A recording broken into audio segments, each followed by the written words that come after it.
হাসরের ময়দানে যৌবনের হিসাব না দিয়া সামনে যাইতে পারবে না। আল্লাহ যে মালের মালিক বানাইছে, মালগুলা কেমনে ব্যয় করছো হিসাব না দিয়ে বাঁচা যাবে না।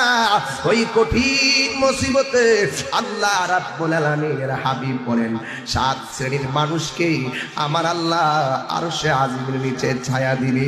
এর মধ্যে 1 নম্বর হলো ন্যায় বিচারক, 2 নম্বর হলো যার মনটা জিকিরের জন্য পাগল, মসজিদের জন্য পাগল। আজকে মসজিদে গেলে আমরার বড় বিরক্ত লাগে, বাজারে গেলে বড় আরাম লাগে, এমন লোক সমাজে আছে না নাই?